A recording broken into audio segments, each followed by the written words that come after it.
Começa agora o podcast A Liga. Notícias, curiosidades, entrevistas, opinião e tudo o que você precisa saber sobre os principais esportes do mundo. Apresentação: Thiago Bavaresco e João Reman. Velocidade, emoção, adrenalina e estratégia. Isso e muito mais fazem parte de um esporte incrível chamado Fórmula 1. A Liga, o seu podcast de esporte. Olá, meus queridos amigos, sejam muito bem-vindos a mais um episódio do podcast A Liga. Hoje vamos falar de velocidade, de corrida, João.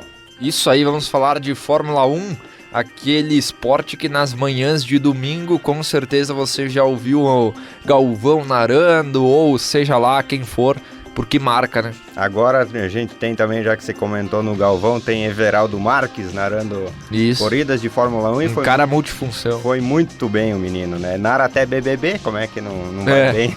O cara é versátil demais, sabe narrar de tudo. Sabe narrar de tudo. Fórmula 1, muitos podem pensar que não é um esporte, mas é sim, a corrida é considerada esporte e é uma corrida muito rápida, né? Com muita emoção.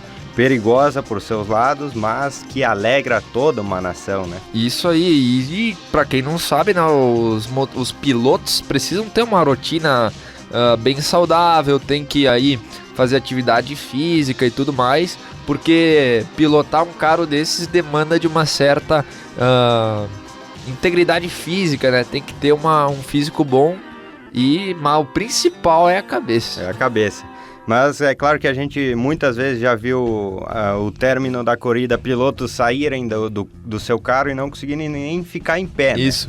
Que as pernas elas ficam naquela posição lá e você não consegue mexer por tantas horas, então é complicado. Como você falou, tem que ter uma cabeça muito boa, né? Para ficar concentrado todo o tempo. E é claro que eles treinam durante a semana, né? É um treino também que eles fazem correndo nas pistas, né? É a categoria mais avançada do esporte a motor e é regulamentada pela Federação Internacional de Automobilismo. Desde 2014 são usados motores elétricos com 2 baterias internas e 6 cilindros em V, para os carros literalmente voarem das pistas. Aí você vê, né, Thiago, para quem é contra os motores elétricos aí, olha a potência os carros têm. E outra, muita gente pode pensar que ainda é a gasolina, né? Mas foi mudado já, são motores elétricos e ainda assim eles têm um gasto extremo, tanto é que tem que fazer o pit stop, né? Para recarga durante mesmo a corrida, né? E ainda assim pegam fogo, né? Pegam fogo, exatamente. Então imagina aquele episódio que teve do piloto lá que saiu em meio às chamas. Sim. Com motor elétrico, né? Imagina se tivesse gasolina, sei lá o quê. Muito mais perigoso, tá, né? Louco. Ao contrário do que muitos acreditam, né? O registro oficial da categoria consta como Fórmula 1 inscrito, tá? O Campeonato Mundial de Fórmula 1, com o numeral por extenso, ou seja, escrito. Mas também se aceita o uso do número 1 em vez do... ou até do formato 1 em romano, né, em vez do 1 por extenso. Isso aí, e o piloto era o Grosjean. O Grosjean, exatamente, né? A gente viu que foi um acidente feio e que aquela proteção em cima do carro salvou ele de uma pancada que poderia ter sido fatal, né? E o cara saiu, eu vi as fotos dele, tipo... Claro, deu uma certa queimadura grave nas mãos, sim, mas pela situação, isso aí não é nem milagre, é mais do que isso, nem tem palavras. É verdade, tem razão, João. Em setembro de 2016, a categoria foi adquirida pelo grupo norte-americano Liberty Media Corporation em um acordo avaliado em 8 bilhões de dólares, entre investimentos e assunção de dívidas, realizado em 2 etapas: a compra da holding Delta Topco e a aquisição de ações da CVC Capital Partners. Ou seja, só para você ter, né, esse grupo já custou 8 bilhões. 8 bilhões, né? O início de tudo, vamos falar lá do comecinho. Seguindo os dirigentes do automobilismo, a FIA, que é a Federação Internacional de Automobilismo, anunciou a prova inaugural do Campeonato Mundial de Fórmula 1 em um sábado, 13 de maio de 1950. O circuito de Silverstone no Reino já ia puxar o inglês, no Reino Unido, né? Para não coincidir com o culto religioso do local. Ou seja, é um esporte, dá para se dizer com certeza, antigo. E você imagina na época, Thiago, os carros deviam ser tipo ferro puro, né? Tipo... Bem diferente do que são agora, né? Agora tem toda uma tecnologia envolvida, sai volante, sai as coisas, desmonta rápido para que se acontece um acidente precisa tirar o piloto, a troca de pneus, tudo isso. Tudo evoluiu muito, né? Por isso que não é tão comum você falar em probabilidades que um piloto se fica machucado gravemente em acidentes no Fórmula 1. Claro, porque cada pouco tem notícia, mas olha quantas corridas acontecem. Então é uma probabilidade muito pequena graças à ciência e à tecnologia. É aquela coisa, como você falou agora, tem muita gente que tem medo de andar de avião e é comprovado que é o segundo transporte mais seguro do mundo, né? Exato. Porque você ouve falar da queda do avião, matou tantos, mas é uma vez a cada quanto tempo, vai saber, né? Quando.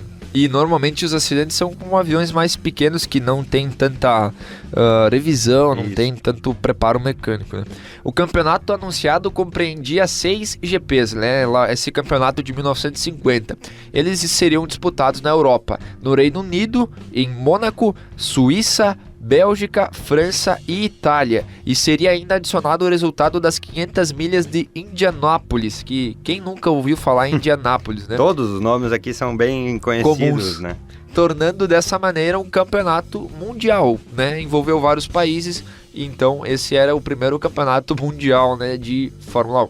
Devido às dificuldades pós-guerra, né, os carros eram todos do pré-guerra. Permitiu-se as participações de carros com motores super pressurizados. Essa palavra é complicadinha. Até 1,5 litro ou com motores aspirados de até 4,5 litros, né, 4,5 litros. A confirmação da presença da Alfa Romeo foi determinante para o momento. Sua participação com as alfetas dominantes da época trouxeram prestígio para o campeonato e confirmaram presenças como a Ferrari, mas os carros não ficaram prontos para a prova inaugural. A Maserati, algumas Voiturettes, que eles chamavam os carros, né, os Voiturettes, eram carros esportivos modificados como os Talbots, né, que então, assim, ficou num período entre guerras ali, né? Pena tinha acabado a Segunda Guerra Mundial, então eles ainda tinham a tecnologia da guerra, né? Para botar nas corridas. Então você vê que teve muita diferença dos carros, né? A Alfa Romeo, que é uma marca gigante, colocou carros dominantes, e a Ferrari não tinha conseguido nem preparar seus carros para começar a competição. Isso aí, você vê que a evolução dos carros, ela aconteceu muito, era aquele tipo diferente, né?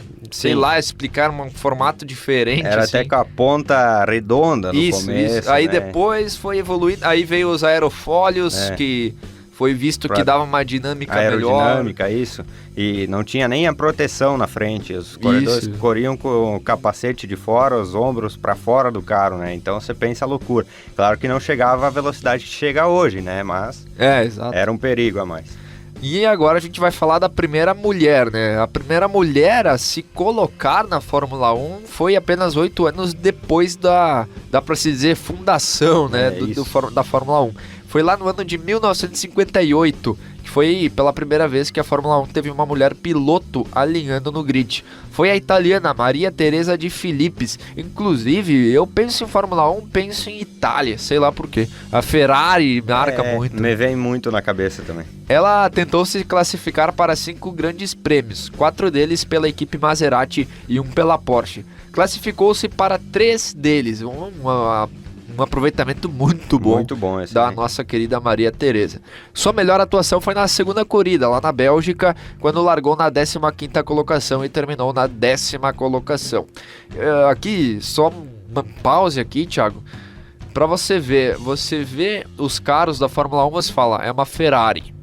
Pra você ver como que a marca Ferrari se instalou na Fórmula 1. Cara, todas as marcas fazem muito isso, né? Por exemplo, a gente teve pilotos renomeados ao longo da história e a gente sabe que esses pilotos foram ligados a grandes marcas, né? A Ferrari sempre teve muito presente, a Maserati, a Porsche, né? Essas marcas, essas grandes marcas. A Mercedes coloca sempre carros que estão sempre chegando, né? Então, a disputa entre marcas é grande também, né? Não só entre os pilotos, né? E eu não sei você, Thiago, mas o piloto assim que mais me marcou na Fórmula 1 foi justamente o Schumacher e a sua Ferrari. Na minha visão foi, claro, eu não nasci na época do Ayrton Senna. Eu também não. Senão, obviamente seria, mas sei lá, né, Schumacher foi o que me marcou. Pensando por esse lado, eu também tenho bastante a visão do Schumacher correndo e sempre estava bem, né? Eu também tenho a visão do Massa.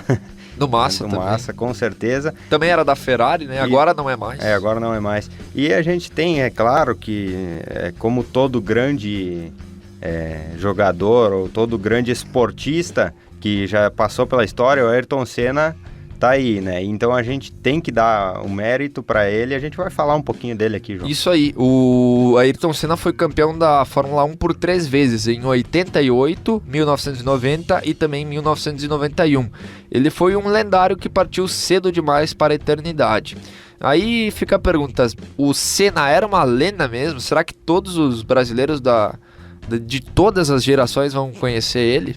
Olha, de todas as gerações eu já não posso dizer, João, mas que a nossa geração conhece, sem sombra de dúvida, conhece, né? Tanto que a gente ouve falar dos nossos pais que acordar naquele domingo de manhã chuvoso em Interlagos era uma delícia, porque sabia que o Senna ia dar um show nas pistas. E é claro que a marca Senna virou uma marca mesmo, né? A gente compra caderno, tinha marca de chinelo e calçados, então tinha tudo do Senna, né? E o cara ajudava muito a população em geral, né? Muita gente, né? E olha só, Thiago, eu vou falar aqui uma coisa que talvez muita gente não sabe, né? O Ayrton Senna, ele acabou falecendo no dia 1º de maio de 1994. Um dia antes tinha aquele treino, né? Para todo mundo se acostumar com a pista e tal. Aí o Roland Ratzenberger, ele era um piloto que estava lá, ele bateu o carro e acabou falecendo ali. Então o Senna, ele ficou assim, ele falou, tem vídeo dele falando, não dá pra ter corrida amanhã. O cara... Ele ficou traumatizado, Isso, né? O cara morreu na pista, né? E isso era uma regra, inclusive, né? Se houvesse um acidente... morreu na pista, não poderia ter corrida no outro dia. Só que aí eles falaram que ele não morreu na pista, que ele morreu no hospital. Aí a corrida foi liberada. Rolou a corrida. Isso aí. E olha só, esse acidente do Roland e também do Senna, que foi um dia depois, foram considerados os primeiros acidentes fatais ocorridos em uma corrida oficial de Fórmula 1 em 12 anos. Então, foram 2 acidentes em apenas 2 dias. Isso aí. E desde então, o único piloto que faleceu numa pista novamente foi só lá em 5 de outubro de 2014, cara. Muito tempo de... Olha quanto tempo foi. Bom, nosso querido Seninha morreu lá com os 34 aninhos dele, infelizmente, uma tragédia, né? Ele que tinha apelidos como o Beco, o Rei de Mônaco, o Rei da Chuva, é claro, né? O Magic Senna, tinha vários apelidos e ficou conhecido, muito conhecido, né? Ele passou por equipes como a McLaren, a Lotus, ele ficou, e na Williams ele também correu, né? Por essas equipes aí, ficou conhecido, é claro, em todas elas. Eu nunca me esqueço do seu carro vermelho com a placa no aerofólio escrito Marlboro, né? E é verdade. E o capacete verde e amarelo, né? E o que dá pra falar também, Thiago, do Ayrton Senna é que na época que ele morreu lá em 94, o Brasil já vinha de uma sequência de várias tragédias. No futebol não ganhava muito, porque na época o esporte estava muito mais ligado à população do que hoje, porque hoje o que se fala é de futebol. De futebol, Naquela época era todos. Era tudo. O basquete com o Oscar era um grande cara. É verdade. Fórmula 1, tudo era ligado. O vôlei já dominava também na época.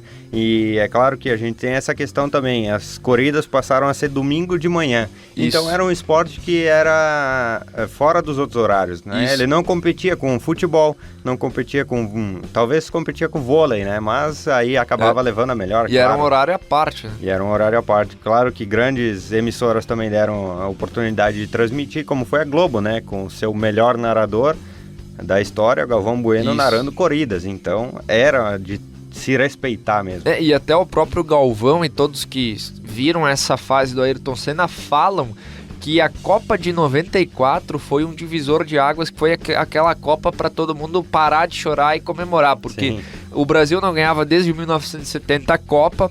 Aí tinha perdido Mamonas Assassinas, tinha perdido Ayrton Senna e não vinha muito bem. Aí depois da Copa de 94 as coisas melhoraram um pouco mais. Tirou a zica, né? Agora a gente vai dar umas curiosidadezinhas aqui pra vocês, falar de pilotos, falar de vitórias, falar de corridas, títulos e muito mais aqui. Vamos começar falando dos pilotos que tem mais títulos na Fórmula 1.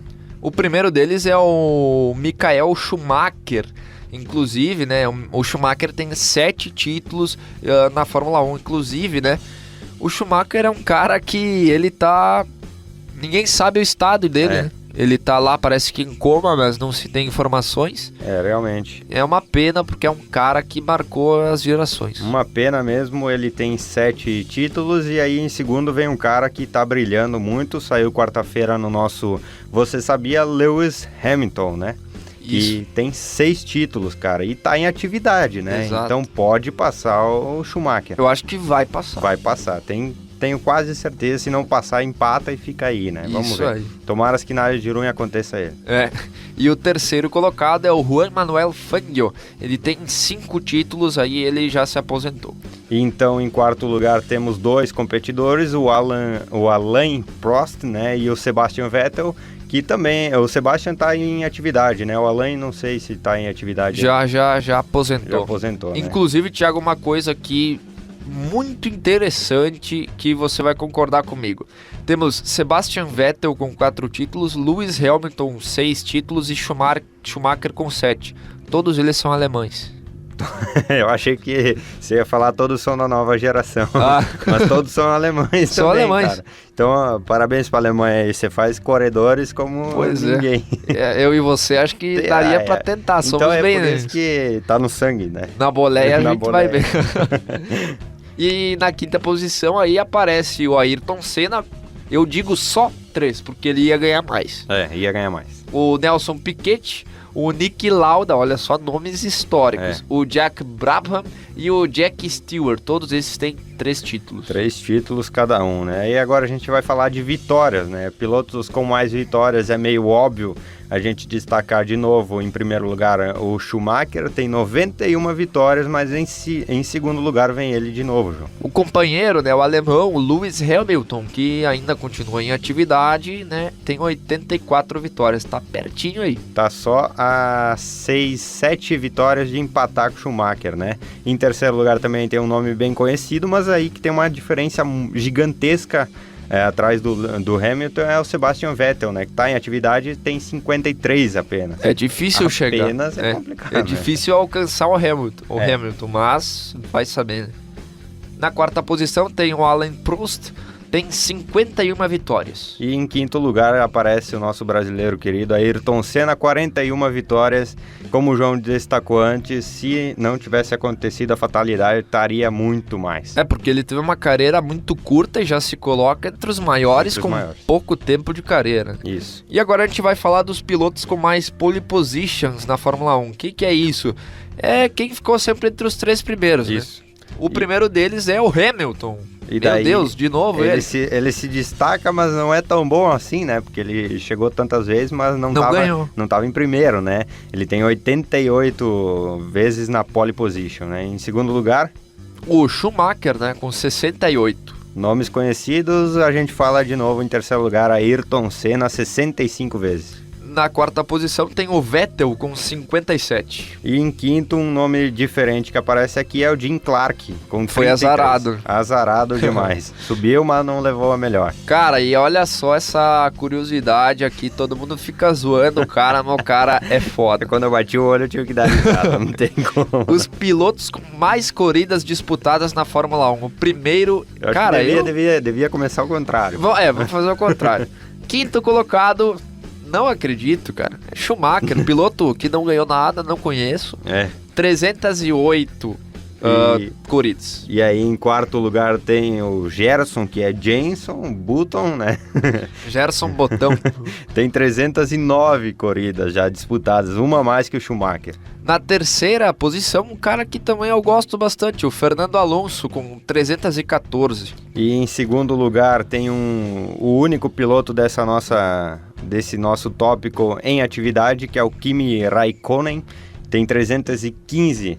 Eu gosto dele também, do Kimi Raikkonen, cara. Eu sei lá como se fala, né? Sei Raikkonen, lá, né? Raikkonen, sei lá. Mas é um cara bem massa. E na primeira posição, Thiago?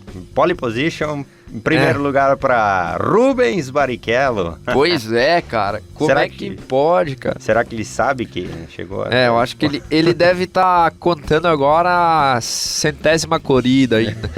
Ele ainda não sabe o número completo. Tá com 326 corridas disputadas já, o Rubinha. Mas você vê, cara, que é massa que até ele se zoa disso, né? Porque, massa, na verdade, ele não é uma zoeira que, na verdade... Faz bem. Faz bem. E foi criada assim...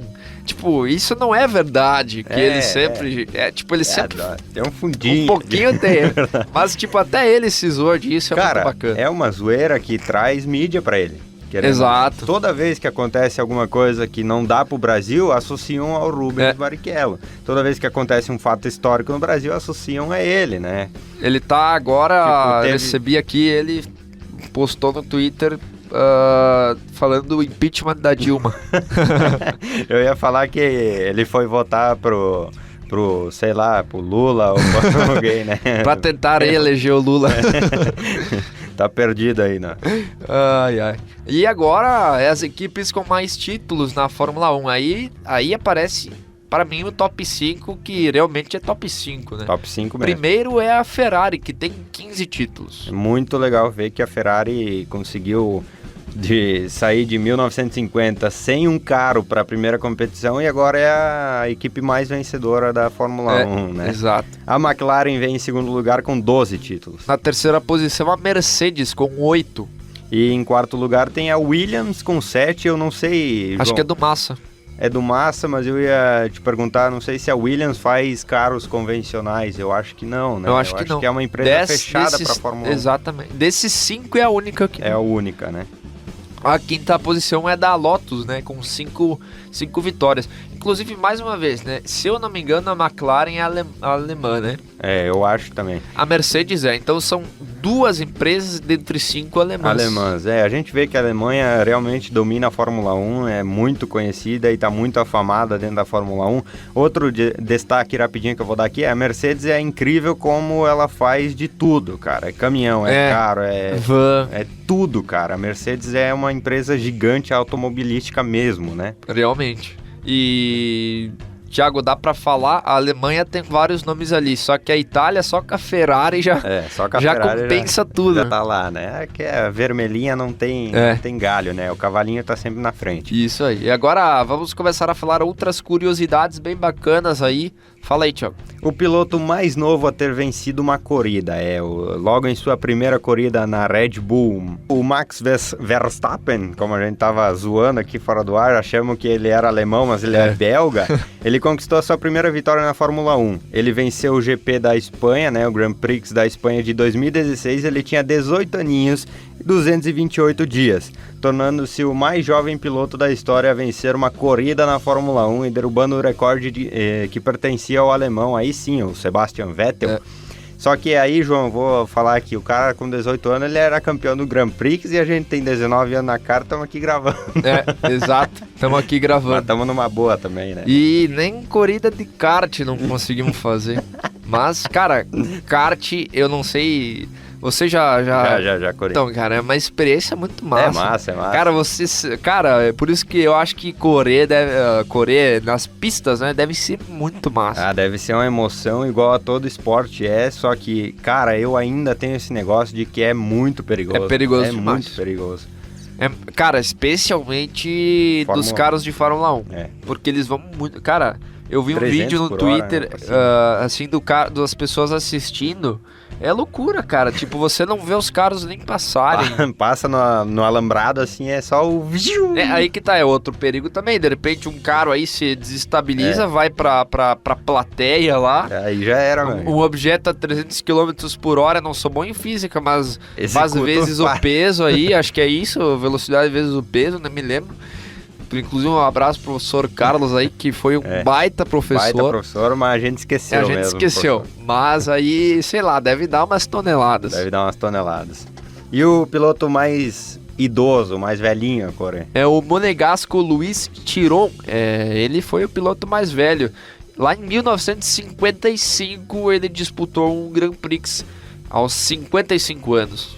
Pô, mas tava ainda bem, né? 55 anos dá pra dirigir tranquilamente, né? Só não sei se o coração aguenta tanta emoção assim, né? Lá ele nasceu em 1900. Aí sim o Galvão ia dizer, haja coração, meus amigos. Exatamente. E a velocidade mais alta já atingida nessas pistas de emoção foi na Fórmula 1, o recorde de velocidade pertence ao colombiano Juan Pablo Montoya, que conseguiu 372,6 km por hora no GP da Itália de 2005. Outra curiosidade, né? Não temos o Vettel, não temos o Schumacher, não temos o Ayrton Senna, mas não temos ninguém. Provavelmente o Juan, não sei, agora vou ter que Deve ser colombiano, eu chuto que... E eu acho que ele tá em atividade, cara. Ele tem 45 anos, vamos ver, ele disputou o NASCAR, cara, outra... Um dia a gente pode falar da NASCAR. Queria saber, com certeza. Queria saber qual é a marca dele, né? A Ferrari dele é de qual... Vamos dar uma olhada aqui. O carro dele, né? A gente tá tão acostumado a falar Ferrari, né? E daí a gente se apega, né? Ele corre pela McLaren e pela Williams, já correu, né? Então ele deve estar correndo pela McLaren. E pelo que eu vejo aqui, Thiago, ele tá rodando com Fórmula Indy. Fórmula Indy. Ele desde 2013 vai estar disputando a Fórmula Indy. Legal demais, cara. Então você vê que com a McLaren alcançar toda essa velocidade aí, muito legal. Devia ser... O GP da Itália realmente tem... retas longas, então é muito comum a gente ver alcançar 350, 360 sempre, né? Isso aí, agora o belga vai voltar aqui, na marca de pit stop mais rápido da história. A Red Bull estabeleceu o recorde de pit stop mais rápido da história na Fórmula 1 no Grande Prêmio do Brasil, lá em 2019, o prêmio recente aí, ao trocar todos os 4 pneus do carro de Max Verstappen em 1,8 segundo, segundo a cronometragem oficial. A equipe quebrou o próprio recorde, que também tinha sido na troca de pneus do Verstappen. No GP da Alemanha, o pit stop do piloto tinha sido feito em apenas 1,88 segundo. Cara, veja um vídeo disso no Bem YouTube. rapidinho, né? Eu não tenho, cara. Eu penso em pit stop, eu me vem a imagem de Caros, o filme Caros, do Relâmpago Marquinhos. Na hora que ele para no pit stop, daí ele tem um ajudante só, que é aquela mini escavadeira, Ah, sim, Eu não lembro o nome dele, azulzinho pequeno, né? Sim. Daí ele tá lá com a pistolinha, né? E os malucos do lado ficam olhando e ele... Sim, aí chega o cara da Ferrari, entre aspas, que é uma montagem. Sim. E ele lá nem conseguiu pensar ainda. Daí os outros do lado só cai o para-choque, que é o bigodinho, né? Ficam admirados vendo o maluco. É realmente 1,8 segundos. E a gente vai dar a última curiosidade aqui do nosso episódio, porque tá estourando a cota de tempo quase. Isso aí. O primeiro piloto brasileiro a correr na Fórmula 1 foi o Francisco Landi, ou Landi, né? Brasileiro, pô. Vamos falar Francisco Landi. Ele estreou na principal categoria do automobilismo no GP da Itália, lá em 1951, um ano após o lançamento da Fórmula 1 pro mundo, né? Isso aí, o cara é fera. E logo depois, né, de começar toda essa parada, o cara já se meteu entre os grandes lá da Europa. E é isso aí, né? Hoje foi um episódio aí de Fórmula 1 muito massa. Cara, é uma pena, não tenho mais visto disputas de Fórmula 1 na TV. Também não consegui mais acompanhar. É um esporte muito massa. É muito massa, só que te ocupa um tempo. Exato, você tem que entender tudo, né? A troca de pneu, como funciona, as bandeiras. Realmente tem muita coisa da Fórmula 1. A gente podia fazer um episódio aqui extremamente mais longo.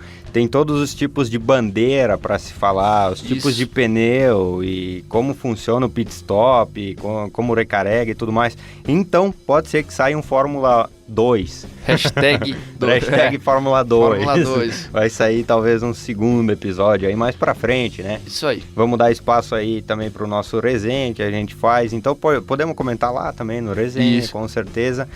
E vamos seguindo, né, João? Isso aí, um abraço para todo mundo. Siga a gente nas nossas redes sociais. Inclusive, divulgue aí, Thiago, o nosso parceiro. Agora que se falou, eu lembrei também, então vamos falar aqui que a gente tem uma nova parceria para o podcast A Liga, que é uma empresa que faz marketing digital, a Ágil Marketing Digital, está fazendo todas as publicações do nosso Instagram. Então, se você não segue a gente no Instagram ainda, vai lá e veja, porque tá bonito pra caramba, Isso aí. amigo. Ficou excelente. Agora a gente tá no Face também, então quer seguir a nossa página no Face, segue lá.